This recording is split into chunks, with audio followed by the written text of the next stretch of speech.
to our second episode of Justice League Revisited as we go through the world of Justice League and Justice League Unlimited episode by episode. I'm joined once again, and as always, by my wonderful co-host, the voice of Wonder Woman, Susan Eisenberg. I feel like we need a, one of those, fake applause buttons. I can see about adding that in. Is that, you know what I mean? Like, I just feel like there needs to be something that, like, the crowd goes, what? No? We could totally do that. I'm leaving all this in, by the way. This is our discussion about applause. This is great. Hi. I'm thrilled and delighted by how well our first episode is being received. That was like really fantastic.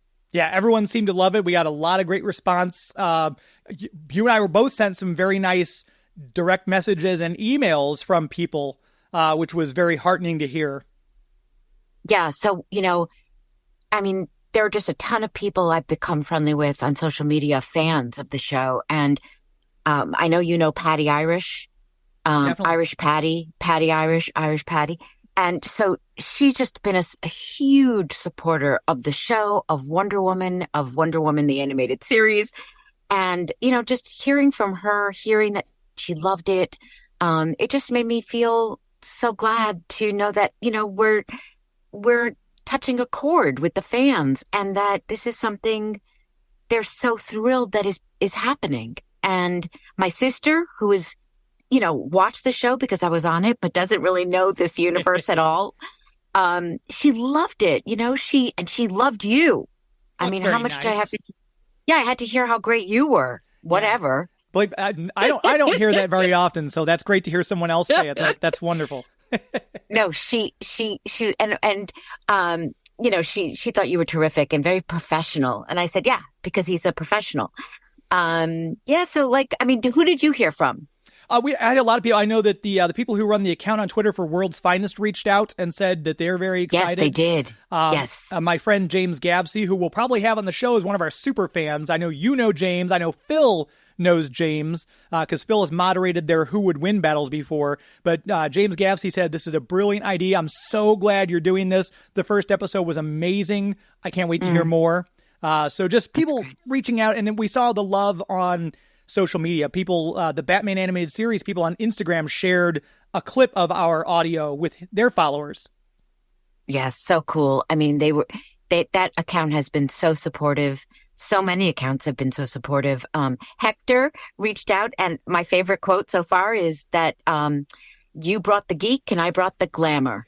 And I'll take it. Thank you, Hector, because, I'll take that glamour. I'll take it. Of course. You are the pretty face of this after all. Luckily, we're not on camera. It's interesting too. The audio only aspect, I think, makes people pay a little bit more attention to the show, maybe what we're doing, rather than having something to watch as well. Does that make sense? I just prefer it. Especially as voiceover actors, because I think something gets lost when you are looking at somebody and they're a fan of your voice from a character. I think something is like it's like, what? This doesn't compute. And so it's better just to hear the voice. I think it makes it more magical. And speaking of voice, we're going to have our guest join us here very shortly. We're just doing our preamble here, but Phil Lamarr. And who may that be? Yeah, Phil right? Phil Lamarr, come on. Score. We scored. At our second episode, I feel like we had to get Phil. We're covering In Blackest Night, which was episodes, the second two episodes that were released, but technically in the series, it's episode 5 and 6 because of the way Secret Origins broke down. So in order to cover this, I feel like it was a no-brainer. We needed Phil. This was a Green Lantern-centric episode focusing on a lot of the story about John Stewart, so we had to have him. And he was an immediate yes, right? Or did he make his agent call your agent and did you have a long discussion? Luckily, I tell you what, Phil is one of the loveliest people I've ever met because, he goes to these conventions and he sees hundreds of thousands of people, every time he goes to these different conventions. Somehow he always if I'm waiting in line, he'll notice me, make eye contact and kind of wave and smile. I get to the booth and it's James, how are you? And just to have that connection with someone as great as Phil, it makes me feel so good. And he's just a fan of the series, of the comic book genre, and you can tell. Oh, completely and totally. I tell everybody all the time. In fact, Phil's probably sick of hearing it, that he was among all of us, among the seven of us. He was like really the only one who knew what was going on half the time. I mean, he had a shorthand with the creators that we didn't have because unless people were talking about Guiding Light or One Life to Live or Days of Our Lives, I was completely and totally lost. Those are soap operas, people. Right. Yes, I know. I can't wait for Kin to be on so we can combine my passion and your passion, right? No, that's going to be great to talk to him. And luckily I had both of you on the show, so I've got a little bit of interaction with Kin already, because I'm nervous for the people we're going to have on later who I haven't spoken with yet. Because obviously Dan Reba and I, we've hung out. You and I are friends. Phil knows me. But when we start getting other people on, like if we get, I don't want to name names, but let's say we get someone on like a James Remar, who I've not had much of an interaction with, or we've had, or Patrick Duffy for an episode. I'm gonna be a little verklempt. I won't know what to do. Well, can you imagine having to sit opposite Patrick Duffy in an like recording studio, and he's my love interest and huge Dallas fan, and he's a Ewing. I mean, come on. So that was, it was incredible. I mean, I still can't believe he was my love interest and he was my Steve Trevor. I'm a very lucky woman. It speaks to how much talent, and we mentioned this in our last episode. If you haven't had a chance to listen to it, everyone, our first episode covering Secret Origins with director Dan Reba, but it just shows that there's the writers, there's the voice actors, there's the musicians, the storyboard people. We've got such a wealth of talent on which to draw to go back and look at these things. And I think that's one of the things that resonates with the fans with what we're doing. Oh, completely and totally. And, I think everyone has to be mentioned when we talk about the show, because it was all of those talents that made that show such a legendary, iconic, memorable piece of work, and why we're talking about it all these years later. How lucky were we that we got to have episodes written by ... directed by ... Bruce Timm created it. Andrea, it was just the creme de la creme, if you will, of the genre. Absolutely. And speaking of the creme de la creme, the man is to voice acting what Christopher Lee is to the silver screen. Powerful, talented, and prolific, Mr. Phil Lamarr. Thanks for being on the show today. Okay, this is where we need the machine. The applause. That That's right. The about applause earlier. machine. We need the applause machine. Thank you guys so much for having me. And thank you for revisiting this amazing show. Oh, that's amazing. That's wonderful. Thank you, Phil. Yeah, it deserves it, right? I mean, we know because we're visiting all those cons and meeting all these fans, and it's still as beloved as ever, if not more, from a new generation of fans. So thank you for being our second guest. Yeah, well, and being a revisiting podcast like this, it's, to me, the equivalent of a greatest hits album. Yeah. Like, I'm going to get to hear all the great Beatles songs. Right. And learn something about them. Wow. That's a big plus. It is. And that's why with Dan Reba, I think people wrote to me and James and said, gosh, I learned so much about that first episode that I had no idea about. I loved hearing his stories. Yeah. And that was thrilling to have somebody else in the conversation, because it's usually just the actors, and to have the director or a writer, which we plan to have, and the, artists, things like that. It's just, it rounds out the whole experience quite beautifully. Yeah, I didn't realize until Dan mentioned that until they got Wonder Woman, they were looking at having Big Barda as the seventh member. I did not know that. That was amazing to find out. Yeah, that was shocking. Yes. Yeah, that was shocking. I will have to say out front that I do not have as much background information about this episode as Dan did. He was talking about the development, the casting, the references, about the Martian design. I'm like, I never heard that. Nobody said that into the recording. No, it's so true. It's so true. And that's what we're hoping this will be, something that, fans who are loving the series when it came out, and people who might be discovering the series brand new on HBO Max, or, they just got some DVDs that they bought, and they're able to kind of use this as a compendium to that. So just so before we begin, we're covering In Blackest Night. Part 1 aired on November 19th, 2001, with Part 2 airing a week later on Cartoon Network. The writer was Stan Berkowitz. The director was Butch Lukic. And it featured the origin story for Jon Stewart's Green Lantern. Not an origin story per se, but we got to really delve into the character that we didn't get to in that opening Secret Origins, where we were introduced to all the characters. But this one really gives us a great glimpse into who Jon Stewart is. And it's a kind of a mashup for me. And again, Phil, you're the comic book expert. I feel like it's the story from Justice League of America 140 and 141, I think, with a little bit of Cosmic Odyssey thrown in. Right. Yeah, no, I mean, that's what was so amazing about this show to me is, as a comic book fan, and Susan, I'm sure you remember, whenever somebody would come in to guest, as a character and some character they didn't know about, usually I could just reach into my, bag and say, oh, I have a comic book with that character here. Yes. This is what he looks like. It's so true. We were all lost. Phil was the only one that knew what was happening. But it also gave me a sense of amazing, improvement of what they were doing. They weren't just, filming the panels from the comic books and putting them, moving. They were taking the great stuff from the comics and then making them even greater. It wasn't just putting them in motion.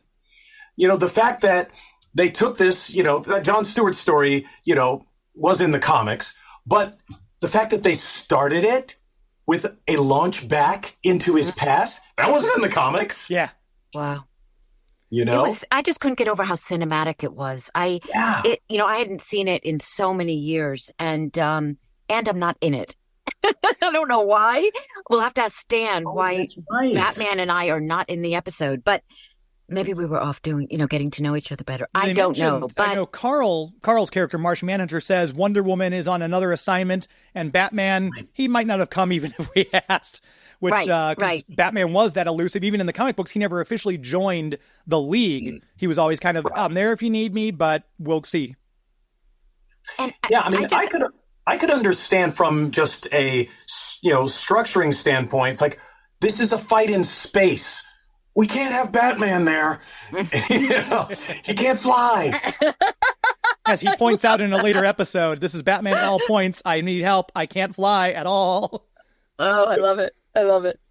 But I didn't understand why they didn't want to include Wonder Woman. I mean, maybe it was because of the structure of the story. It's like, well, we're focused so much on this trial and these Green Lanterns and Oa that if we can't even bring in all 7 of the League.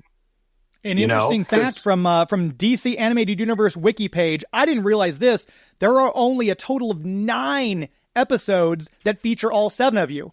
I never even knew that. Wow. Okay, I didn't know that either. Yeah, that's shocking. Well, when they say feature, do they mean like they're actually a big part of the story, or because like the first episode of the opening trilogy, Jon Stewart's not in the first one, right? Yeah, I think they mean that the character's not in it all. I think for the story itself, right. I think, yeah. Although the funny thing was, I voiced like some background character, some people at the UN or whatever, but not Jon. Yeah, you can hear our voices. I think was Maria in this episode as one of the, the female computer... of the judges in the sky. Was that I believe Maria? So. Okay, because I thought so. I could hear a little, because I know her voice so well. But yeah, we were always like at the UN. Andrea would always have us do these other voices. I was lucky enough to be able to be the screaming voice dropping from a building often because that was my gift. We all have them. I watched an interview, Phil, with you that you did for Vanity Fair. And I have to tell you, it was so entertaining. And you were so lovely in that interview. And you said in the interview, referring to Jon, you said, he's been somewhere, he's done some things. And boy, from the very moment we see him on screen, you were there in that. And I was saying to James earlier, it took me a while because I don't have your acting background and certainly don't have your, at this point when you did the show, you were already, you'd already achieved quite a bit. You were right there vocally with the character. And I was amazed at that when I was watching the show, that there wasn't like you didn't need a couple of episodes to catch up to John. It's like you knew this guy right out of the gate. Can you talk a little about that? Well, I mean, it's tough because I always internally feel like I don't have a voice locked in until the first time I see it fully animated. Mm-hmm. I mean, obviously, because we're always recording, they always have a reference to play for you, so you can get it in your ear. But then for me, it feels like it's not in my head until I see the character come to life. Although with Jon Stewart, it may have been a little different because I felt like I saw the character come to life before I auditioned for it. I love this story. Wow. For those of you who aren't familiar, could you please share this story again? Because the person who auditioned ahead of me was Dennis Haysbert. Oh, God. Who looks like Jon Stewart. Looks like totally.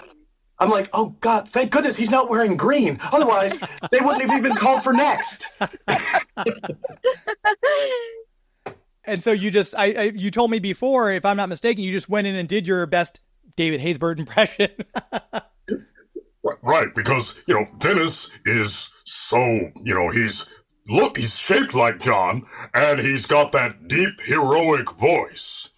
Which is actually in this episode as Kilowog. Yes. Yeah. And that's another great thing is the guests on this one, too. Obviously, we had him as Kilowog. We had James Remar as Manhunter. We had Renee Auberjonois as both Kanjar Ro and as Gallus Zed, too. He did double duty in this one, like some of you did for other voices.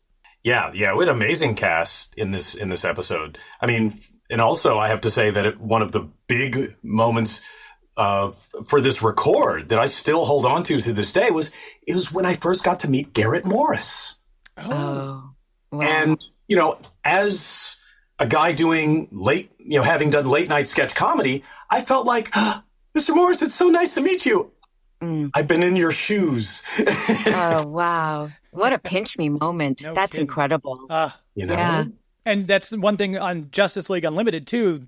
Even more talent got brought in. So it's just even early on in the show, this was great because obviously James Remar comes back as Hawkman for Justice League Unlimited. Right. Don't you have a story about James? Isn't there something you had like an encounter or something with James, right? He was at Pensacon in Pensacola, Florida 2 years ago. And I'm like, I got to meet James Remar because I've got, as I think Phil and Susan, you both know, I've got that huge Justice League Unlimited poster of all the figures that was in a San Diego Comic-Con exclusive. So I've been having everyone sign that next to the character they voice. So I've got George is signed under Superman. I've got all these people who signed. I luckily got Kevin's signature on it. But I was waiting in line. I'm like, I got to have him sign this. And everyone's bringing him 48-hour DVDs. They're bringing him, Dexter stuff. And I unfolded the poster. His face just lit up. He's like, oh, my God, I voiced Hawkman. Points right to the figure. Just the joy it brought me. No one else was bringing him Justice League stuff because there wasn't really a lot of Hawkman stuff at the time. But just that speaks to how great this show is, that all the actors, even if they just had 1 or 2 episodes, love the show so much. That's amazing. I mean, because, you would think that somebody with a career as long and as high status as James might not remember doing that cartoon. But what a cartoon it was, though. I mean, Susan and I have always said, the amount of talent on this was just incredible. Did you have any preconceived, because obviously you're a comic book fan. Jon Stewart's been around since 1972, if I'm not mistaken. Did you have any preconceived notions when you went in and things like that, when you're like, I want to do this with the character, or do you just kind of rely on the script and the direction you were given, Phil? Yes. I didn't have any preconceptions, because for me, voice acting is collaborative. So even if they just give you a drawing, that's not enough. You got to talk to the writer, creator, producer, and let yourself hear their concept. And then try to, audialize what they're saying. It's like, okay, this is what you think of this character. This is where he's going. This is what his personality is. All right, well, I think what you're describing would sound like this. And hopefully they agree. It's like, oh, that sounds just like what I heard in my head. Thanks. So when you had your callback, which, with Andrea and with Bruce, had you already found that voice in the original audition and then you were just bringing it back to the callback to just finesse it a little bit? I don't remember exactly if there was a callback or if they just took the recording from the initial audition and made their decision. I don't remember. Oh, because I had a callback. I remember because I had to go to Warner Brothers and read for them again, and it was intimidating. Well, it actually, based on what Dan had said about the complicated casting process for Wonder Woman, maybe you might have had a callback that some of the rest of us didn't have, especially those of us who were not one of the big three. Oh, okay. Well, point well taken. Because no, honestly, and Susan, I've said this to you guys over the years that it is a different thing to have to play Superman, Batman, and Wonder Woman, because even people who have never picked up a comic book have an opinion about those characters, about what they would do, what they should look like, what they would wear, But Green Lantern, Hawkgirl, nobody's like, well, I don't think his hair would look like that. And your look at your character changed because obviously in Justice League Unlimited, you lost all the hair, you got the goatee. Did you have one look you approved of more than another, Phil? Did you like old Jon Stewart from the first 2 seasons, or do you like Justice League Unlimited Jon Stewart more?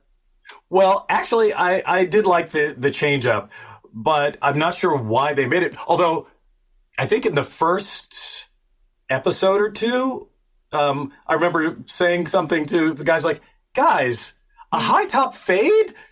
That's already, out of hipness. But it's okay. He's a Marine. He doesn't need to be that hip. But then the fact when they redesigned the character, like, did somebody listen to me when I said that? 3 years ago? Clearly. Well, I have a question. So when you were watching the show, because I watched, I'm going back and rewatching just like James, we're all doing that. Mm-hmm.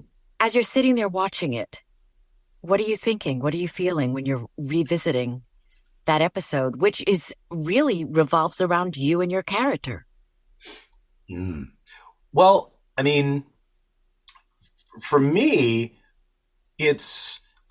I'm trying to remember, anything specific, but I don't remember the day we went in for that. Mm-hmm. I didn't remember the fact that you weren't there. Certainly didn't remember that.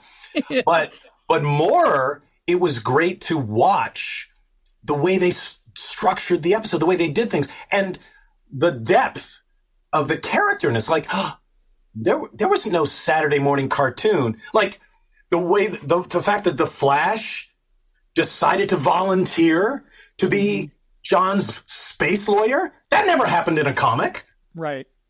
And so funny. I mean, funny. The humor that Michael brought to that and the script brought to it. Oh, I laughed out loud when I was watching that, and your interactions with him. And, you were so not likable, quote unquote, in this episode. And it wasn't, but yet you're a hero. You're part of the 7. We're heroic figures in the end, right? At the end of the day, we're heroes. But yet there was something about you in this episode that was just so human, telling us all to go away, that this is yours, that you've got to deal with this, that you were wrong, and you've got to pay the consequences of it. It was just, like I said earlier, it just felt very cinematic and beyond what cartoons were of the era. Absolutely. I mean, try to imagine some other cartoon. I mean, I can imagine a cartoon where they have one of the heroes in a tough situation like this, but he wouldn't be siding with the bad guys the way John is in the beginning of this. Like, And it's so subtle and well written. It's like, well, there's this, illusion that has fooled everybody, including him. Mm-hmm. And that winds up being the, solution is, the heroes figure it out. I mean, most, heroes action things are simple. Here's good guy, here's bad guy, watch them fight, and then good guy wins. Right. Like, from scene 1 how it's going to finish in, scene 10. But this one, you did not. I even forgot that they'd actually committed you and Flash to the gas chamber. I forgot all about that because I'm like, wait a minute, don't they come in here before this happens? But that's again, having gone back and revisited, that was like high stakes. It's like, are they really going to kill off 2 of the main characters in this second big episode? Right? And imagine if you were 8 when you saw that episode. No, Flash! I know, right? Yeah. Mm-hmm. And I don't know what our target audience was. I mean, I think it was a little bit more mature than, it certainly wasn't 5, 6, 7 years old. But so, I mean, you have children, Phil. I mean, how old would you feel like comfortable showing your children this episode? I mean, because it's pretty mature, these themes. Yeah. I don't know. I was surprised. I know the show was a little bit on the dark side, but this I thought held, was pretty dark. And you were just, it wasn't until the very end where we saw, like, there he is. There's the guy that we got to know in the show, because you just didn't want any of us there. And, leave me. And when you took off your ring, wow. Right. He turned in his ring? Turned in his ring so quick, like just took it right off his face. Like, here it is.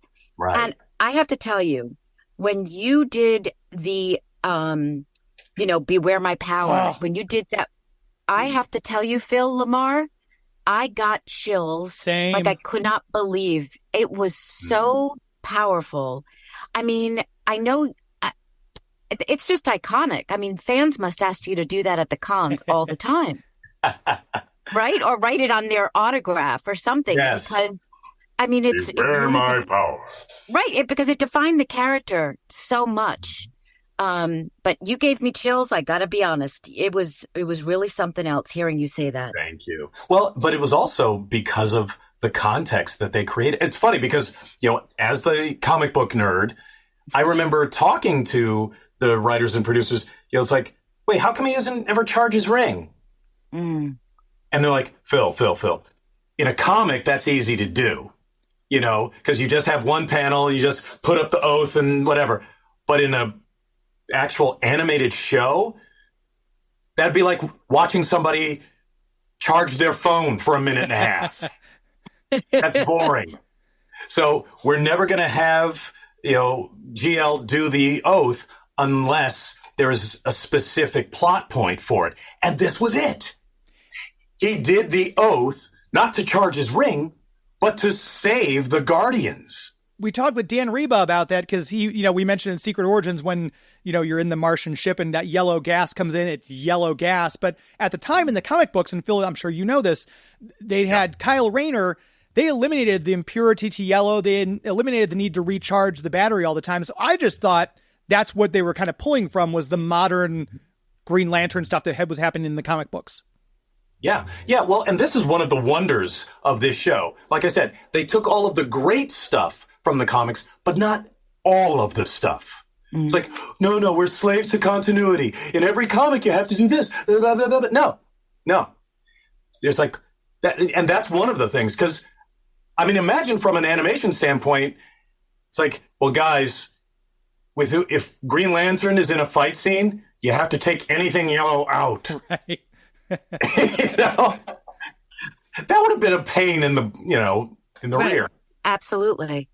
Yeah, no, I remember you and Dan having this very long conversation about colors. And at that point, I was like out of the conversation completely, James, because I had no idea what you were talking about. But there was a lot of yellow being talked about. I didn't know what that was. When you think about it, Susan, because you're the voice person and I'm the comic book guy, having Phil in here is kind of like having a Mazo because he has both of our powers right now. Right. You're right. And I actually got that reference. Oh, you got it. Nice. Well done me. Yeah. Very. Nobody watching a DCU movie will get that reference. Right. Right, exactly. That's another Exactly. podcast, folks. Stick around for that one. Yes. With, But I mean, the other thing, Susan, that I got from watching this episode is it reminded me of the depth of the characterization, because like the bit between, the sort of level of conflict between John and Flash. It's like, No, what are you doing? it's like, no, I'm trying to say, but also when Hawkgirl meets up with the Green Lanterns. I know. It's like, oh, wow. They're bringing this element of her personality. It's like, she will not just quietly, it's like, Right. she will bash them with her mace. Right. Absolutely. Absolutely. And, and I just love that they added those levels of who the characters were, Mm-hmm. And they kept building on it episode by episode. Because we see bits of that with, in Secret Origins, how you're calling Wonder Woman a rookie. And then we get that, that military training kind of, we see that, but then they go into it when in the Savage Time, when you actually join up with Easy Company back in the day. And we see that with Hawkgirl too. We kind of see her warrior side a little bit here and there. And then we get the big reveal with Star-Crossed about everything with her backstory. So I love the amount of depth went into layering episode by episode the character's development. Right. Yeah, it was amazing. I mean, the fact that, in Secret Origins, they put Hawkgirl at a higher recognition status than Wonder Woman. Because, no, that is our world. That is what we're creating. As opposed to the real world outside this mall, where, it's like, no, people know Linda Carter. Yes. Actually, nobody's ever played Hawkgirl in person. Right. Exactly. Oh, that's funny. Phil, we have we let people know that we were going to be interviewing you. And I just wanted to give you a heads up that we were inundated with questions for you. So many So questions. we're going to, so many, like James and I were talking before the episode, like we can't possibly ask him. It'll be like one of those panels at a Comic-Con where, okay, now we're just going to open it up to the audience for the Q&A. But we do have some questions for you. James, do we want to go to those questions, or do you have some more questions? No, you want to do that? I've got one question. I can save it for the end, though, because I do want to make sure we get in as many of the fan questions as possible, because I love that so many people responded to this. So, you want to kick it off, Susan? Sure. So, actually, I got this question from several people. One was JK at Girl with Cello, and also it's the same question that Dr. DC Podcast had on Threads, and JK was on Twitter. Since you're a big fan of comics, did that inform any unique choices or perspective on how you played Green Lantern? And also, what makes you feel inspired or nerd out? No, my comic book background did not impact my choices. It was the discussion with the writers and creators that formed the choices. What the comic book background did, I think, maybe was just make them have to explain less. Like, I had an understanding of whatever the world was. Although, like I said before, they were creating a new, different world. I mean, that's what's important. Like, when you're doing a production of Hamlet, you don't have to go take a Danish history class. Mm-hmm. Yeah. You just need to know this story. But yes, I mean, the biggest nerdy moments were always when there would be some reference in an episode, some Silver Age hero or some, comic book continuity thing. And I would go, oh, and look through the glass and make eye contact with Dwayne McDuffie and go, and he's like, So we would have our nerd contact moments. Yeah, Phil had a shorthand that the rest of us didn't have because we didn't know that universe. And, he did. And so, he did have those moments with the writers. that it would just fly over our heads, making those connections. But Phil had those connections with, and he knew the story. So, and I think Hamlet's a great example, because I think that even though these things they existed before our show, I think every Bruce Timm, every person who creates this universe, I think they should be allowed to create. I mean, I know certain things are set in stone, as I've learned from the fan base, Right. but I think people should be able to interpret it like theater, where this Hamlet production's different than this Hamlet production. Yeah. Exactly. And why isn't that okay? I mean, it's still Hamlet. It's still Shakespeare, but maybe it's a different interpretation by the actor, Right. I don't know. I just think there should be that creative freedom. And I think this show took advantage of theirs. Thank God. Absolutely. Yeah. Definitely. One of the other questions we had was from, I hope I'm pronouncing this right, on Twitter, @IreVertigo. Did you ever suggest any dialogue changes based on your comic book knowledge? Was there anything like, I don't think John would say this because, or were you a strict adherent to the script? Well, one, as a comic book person, you don't memorize dialogue. Mm-hmm. You just remember stories, and suits. Oh, yeah. You might memorize suits. Right. But again, because of the quality of the writing, there was never any suggestion. Maybe I have an idea that's better than I never had that thought ever. Okay. Right. That I had an idea better than what was in this script. No. It's funny because so many people, and because of your improv background, and so many people know about your improv background and Mad TV and everything you did. A lot of questions I got were, did you ever improvise? Did you? And I laugh at that when I read it, because it's like, if you have these Dwayne McDuffie and Stan Berkowitz, and you have Rich Fogel writing these episodes for you, you're not improvising anything, and you don't have the luxury of improvisation. You don't. I mean, they want you to do it. So, were you ever tempted to improvise? And I think I wanted to ask you also, as somebody who studied improv like you did, and have so much ease around it, how would you say that directly affected how does that make it different for you when you walk into one of these rooms than it does for somebody who's never studied improv? That's a great question. Do you think what does it give you that somebody who's never been in an improv class doesn't have?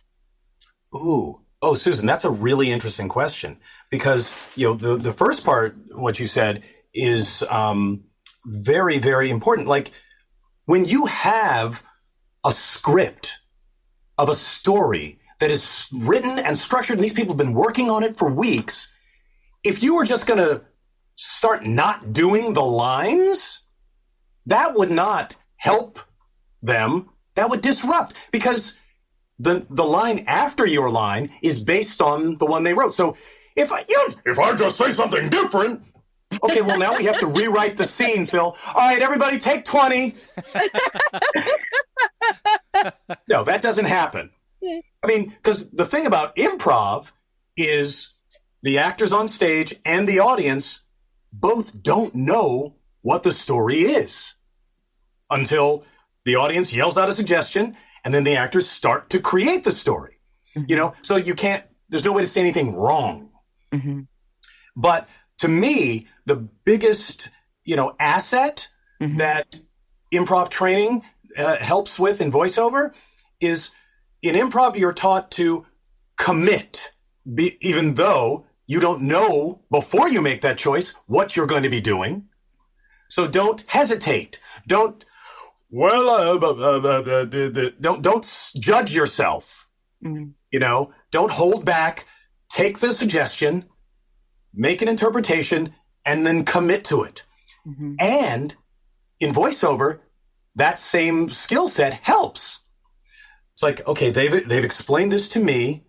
I think the voice would be like this, and I think the character would say this line like that. And instead of coming into each performance like, well, I'll just say it the first time, just the words, and then after take 7, maybe they'll like it. You don't want to come into it like that. You know, you want to feel like, no, I know this character and I will make a choice. You know, that helps. I mean, that's how we were able to, you know, go with Andrea and finish in under 4 hours every episode. Every episode. We never went over. It was incredible. Oh, wow. Incredible. Yeah. Well, and with Andrea, she was the only voice director I ever had this happen. She would have us read through the script before the record, you know? And I mean, there were some primetime animated shows like The Simpsons or whatever who would, several days before bring the cast in and do a full read of the script, but then the writers would go and rewrite things. But Andrea would do a performance-oriented read through so that we could hear what we were choosing and what other people were choosing, so that by the time we started recording, you were performing a scene, not just reading words off a page, because you'd had a rehearsal. Okay, so from Gothic 83 at Rush Robbie, it's a 2-parter. When you tell people you're Green Lantern, do people believe you? Well, I rarely, try to claim it because, I mean, there aren't as many people who have played it as there are guys who've played Batman. Right. But, I don't own the character. And usually I won't bring it up, but somebody else will bring it up. Oh, I love Justice League. Oh, thank you. Yes, I voiced Green Lantern. Oh. But actually, the one time I remember saying I was Green Lantern was when I met Neil Adams at a Comic-Con. Because, again, as a big comic book fan, to meet Neil Adams... Huge. I mean, that's like being a Yankee fan and running into Derek Jeter. Yeah. Yep. Absolutely. So, but I was like, no, I'm not just going to go, goofy fanboy. Oh my God, because, I mean, in my head, Neil's drawing of Batman in the 70s is what made him cool and powerful again, and not just campy. So when I met him at the con, I went up to him. It's like, Mr. Adams, my name's Phil Lamarr. I'm an actor. I have to say I'm a huge fan of your work, but I also want to say thank you, because you created a character that eventually wound up leading to me getting a job. So thank you. What was his response? Yeah, he had to have loved that. Yeah, and I told him because I voiced John Stewart on the Justice League. Yeah. What? And no, but Susan, his response was incredible. Really? We sat there talking for 20 minutes, and he told me all of the hurdles he had to go through to work a black character into comics in the 70s. Wow. What a moment.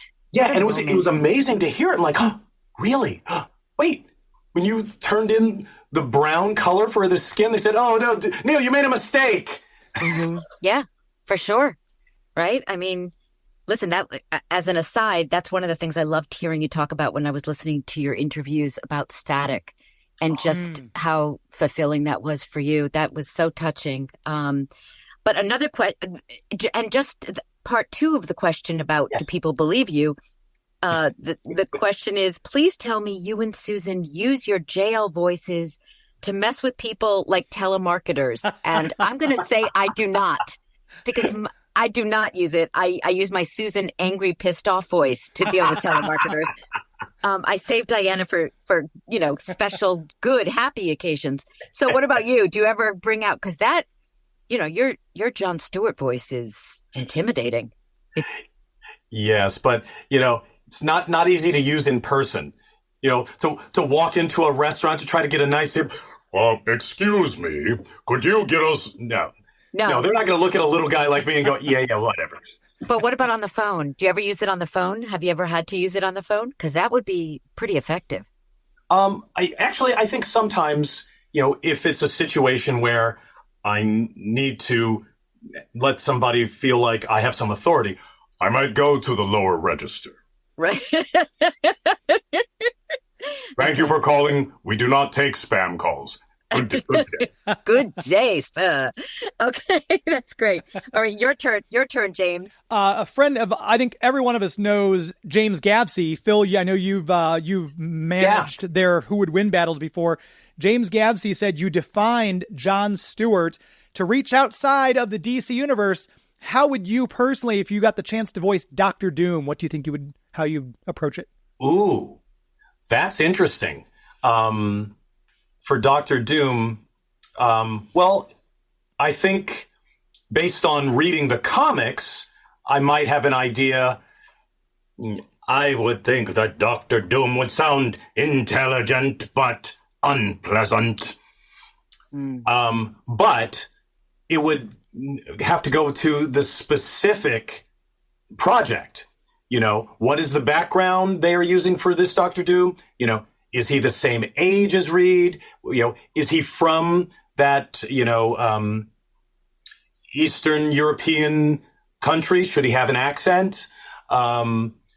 Or, do you just want him to feel... Do you want him to feel more evil through this armor mask? Richards, you will not survive this. Because that would be a choice. Like, do you want to embody the mask or the personality of the background? Yeah. Because the guy who went to school with Reed Richards would sound like this. But that iron mask would sound like this. Yeah. Oh, I love it. So, okay, kids, how lucky are we that we get to hear that? Anyone who's listening at Marvel Comics needs to cast Phil as Doctor Doom, just saying, on any upcoming voice projects or games. That's one of the things I would advise anyone listening who's a Phil Lamarr fan, go to that Vanity Fair interview, because he breaks down all his characters and what went into him finding the voice for each one. And I'll tell you something. I mean, I've known the man for a long time.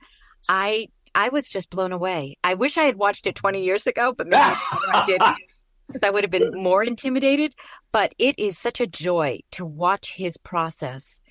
So after you listen to, after you're done listening to this podcast, go watch the Vanity Fair, and it's on camera as well. It's on YouTube. Right. Yeah. Yeah. And there's a link to it on my website, philamar.com. But thank you, right. Susan. That is so sweet of you.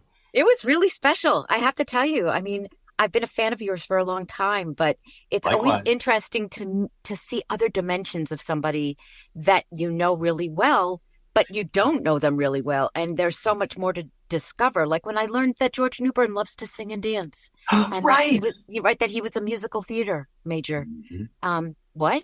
That was shocking. That was shocking. I know. Isn't that amazing? When you have friends that you've known for decades and you love them and you think you already think they're talented, but then you find another talent that you didn't know about. I know. Oh my gosh. Okay, so I have my last question for Phil is there a recent DC story that you would like to reprise Jon Stewart in if it were being adapted to like an animated film? Is there anything out there that you would like, wow, I would love to be Jon Stewart in that story? Well, sadly, I am not up to date on the current comic stories, so there's not really anything like that. I still read some comics, but I mostly go back over my old ones. Like I have, one long box that I have called, labeled Great Comics. So I'll go back and, read, some great George Perez, Titan stuff, or some, Bill Sienkiewicz, Elektra, just to go back and relive the feeling of reading those stories for the first time. My last James, question, Phil, comes from me. The big fan, just want to say, the Lantern Oath, obviously it's iconic. Your chance to do it. I'm curious, did you nail it on the first take? Was there some tweaking that you worked with Andre on this a little bit, or did you kind of know as a comic book fan, I know what this is supposed to sound like, and it was the first take done? Right. Yeah, I mean, it was certainly not problematic. I mean, it's definitely easier than having to sing the national anthem in a baseball game. but it feels on par. And actually, I realize now that there was one other time that I got to do John delivering the oath in a Static Shock episode called Fallen Hero, but it's a very different context. Because in that one, he is fighting Sinestro and has to recharge his ring. But in this one, we're on the edge of disaster, and he is using the oath to conquer his enemy, but standing over, these weakened Guardians who are, we're all losing all of our energy. But he's taking his energy back from this Manhunter. So it's definitely a more powerful, it's not like just enraged, but it's energized. And I love that they gave a context for that, as opposed to just, in brightest day and blackest night, no evil shall escape my... you're not just charging. Right. I still, like Susan said, I got chills when I was rewatching the episode still. Here it is, like 20 years removed. Just hearing you say the oath was amazing. Yeah. And there's something about rewatching and revisiting these episodes that makes me feel closer to the fans, because as much as we meet them and talk to them about the show, and for them the show is so beloved and is still such a part of their lives, rewatching it really brought me back to that room at Warner Brothers, and to all of us together, and to Andrea and Dwayne and all the people who were part of the show, Kelly, the engineer, like everybody. And it's so worth revisiting. And I'll be honest. I said to James earlier, it's been shocking to me that before Kevin passed, that the seven of us were all just here waiting to revisit it, and it never got revisited. And so as hard as it is that he's no longer here, there's something very touching to me personally about revisiting the show. Yes. And with James, who's such a fan and knows so much about the show, because, it has such a special place in all of our hearts. Yes. Yes. Well, and it's interesting, like you said, because we get, in rewatching it, a feeling of what's in the hearts of the fans, because we're seeing the finished product, but we're also getting the memories of the creating the product. So that's double. I mean, that's like, watching Rocky for the first time when you grew up in Philly boxing. It's like, oh my God, this is an amazing movie, and it reminds me of a great part of my life. Right. At the same time. Truly. That's a rarity. We're very fortunate, to be able to attach kind memories to great artwork. Right. And I tell people all the time, when we were in that studio in at Warner Brothers, we didn't have social media. So it wasn't like we were hearing left and right after an episode aired on Cartoon Network what the fans thought. It wasn't till later when we started doing Comic-Cons, and we did a Comic-Con while the series was starting out. I remember, and I have photos with George and Kevin and a cosplayer, a Wonder Woman cosplayer who was about 6'2", and I have the picture of me standing next to her. But it wasn't until then, and then later, obviously, with the Comic-Cons and social media, that we really felt the feedback from the fans. And I think for you, for me, for all of us, it's a conversation that continues to this day, because we are always talking to the fans. And I'm a fan too now. Like, I mean, I was so excited. James and I were talking about the show, and I said, I don't think I've seen some of these episodes since I originally watched them. And there may be one or two that I've never seen. I'm just thrilled that, we're doing this, if I may say so myself. Absolutely. And I'm thrilled. And I know just by the outpouring of love that we've already seen for the first episode on social media, the fans are very pleased that we're doing this. I don't want to go too much over our time here. I appreciate you coming on, Phil. Hopefully, because there are going to be some other episodes, we're going to want to reach out and say, we kind of need Phil for this. So hopefully we can ask you back. Yes. Oh, yes. You're not going to revisit Starcrossed without me and Maria. Yes, that's true. When you guys did that live Susan, stage reading. remember at that, was it in Denver Comic-Con where we did the reading of it? Yep. Yeah. Wasn't that wonderful? It was absolutely amazing. Yeah, and Andrea always was the voice director for us. Yes. It was, so she would give us the context like she always did, and just direct us through it. And yeah, that was extraordinary. And I have to say, so many fans out there of yours, Phil. So many people wrote and said, "Please thank Mr. Lamarr for his amazing body of work." So I know because you go to the cons and you're on social media, and I know you have this feedback for you. But just so you know, the love that's out there, it's important that while we're here, it's important that we share that good stuff that people feel about us, I think. Yeah. And it's such a wonderful experience and a wonderful feeling because, as voice performers, we make our choices, we put it out there. And then it's not for 9 months to a year before you see it. Yes. Fully realized.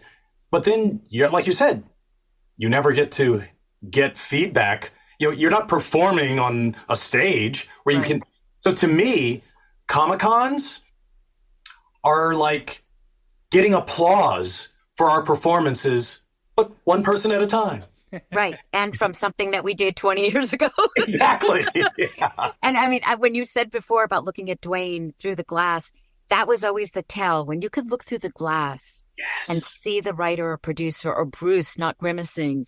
You're right. I just knew you hit it out of the park. I mean, it took so little for for me to feel good about my performance, because Bruce wouldn't be frowning or Andrea would have a little smile on her face. So I knew I did okay. That's funny. Yes, I love what you said about Bruce, how his drawings are all like the broad chests and the skinny legs. Great. Right. That was great. And you mentioned the Comic Cons too. That's always a great way for people to come out and see you. And I know the lines are always lined up for anyone from the Justice League cast. Do you have any Comic Cons you're doing coming up, Phil, that people can look for you at?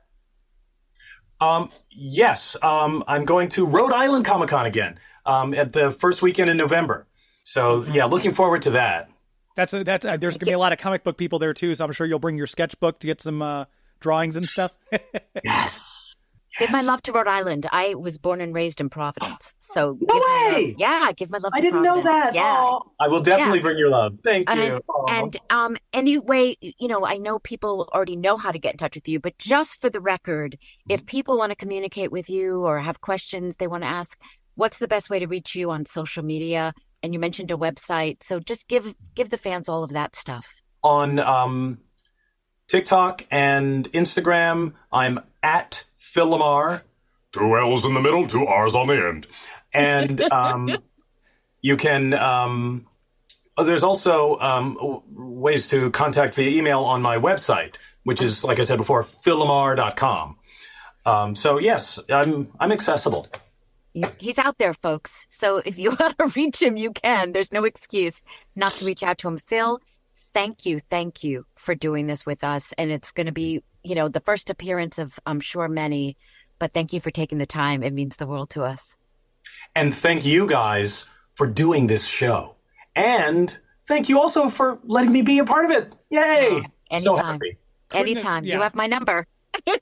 We could not have done this episode without you for sure, so we greatly appreciate you taking the time. It's very kind of you. No, thank you. There he goes, Phil Lamarr.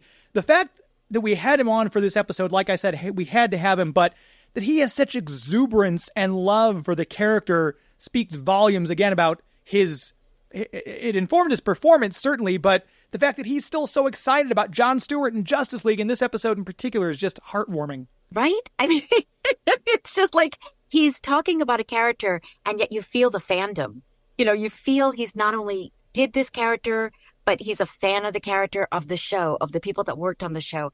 But I would say that that's true of all of us. I mean, I think we all feel that way, and of each other's characters. Like I told him I loved watching this episode. I thought it was brilliant.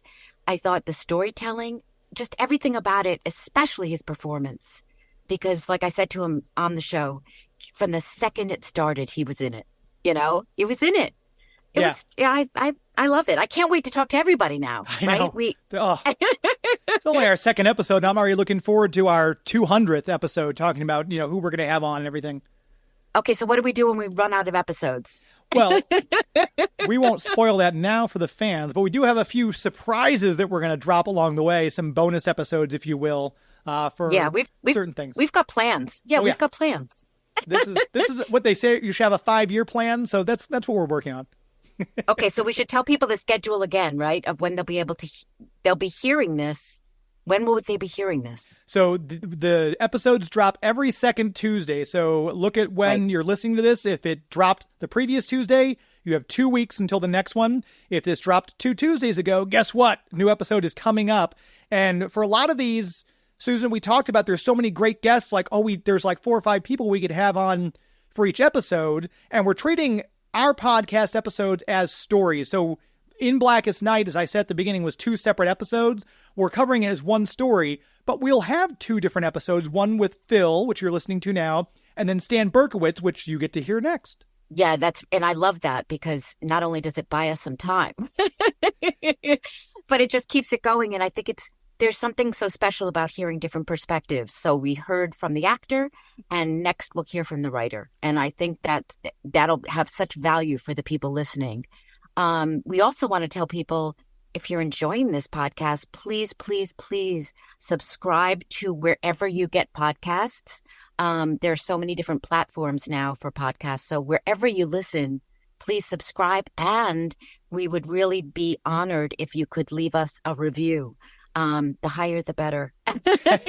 So, yeah, I mean, if you're loving this content, please write something about that. Exactly. Okay, good. And what's not just want to be clear that I want to just make sure we're on the same page. Oh. All right. So James, next up, Mr. Berkowitz, Stan Berkowitz, the writer. So I guess I'll see you again soon. Well, before you go, though, you have to tell people, if they're just now listening, where they can find you. You asked Phil, but then we've got to find out where you are, social media wise, websites wise. Well, luckily, I'm the same everywhere, which is Susan Eisenberg 1. So on Instagram and Threads and Twitter and all of that, it's Susan Eisenberg 1. And then I do have a website, and it is SusanEisenbergVoice.com. Let me say that again. SusanEisenbergVoice.com. How was that? Perfect. Did that sound professional? I think you've got a shot in this business. I think you've got a bright future ahead. Okay, good. Would you call my agent then? I will. Anyway, and what about you? What about you, James? Where can people find you? So it's geektomeradio.com. That's the landing page. You'll find everything else in there. We've got my own show that I do in addition to this podcast is a live radio show. It's actually terrestrial radio. You can stream it live every Sunday, 10 p.m. Eastern, 7 p.m. Pacific. You can go to ktrs.com/stream. If my executive producer, Joey V, is there, you can also watch the video on YouTube and Facebook. So if you would, go to youtube.com/geektomeradio, like the page, hit the little bell so you get those notifications. I do want to give a shout out, by the way, to my executive producer, Joey V, who helped us edit the first episode, put the music on, and to @TheMikeyFlash on Twitter for giving us that music that you're hearing at the beginning and the end. I do want to give 2 shouts out to both of those people. Huge shout. I mean, thank you so much. Joey V has helped me before in other things we've done. And, it means the world to us to have the music, to have the editing. I just did this and then I sat back and listened to it. So thank you guys for doing that, for helping us out, for helping us create this, because we're loving it and the conversation continues. Stay tuned.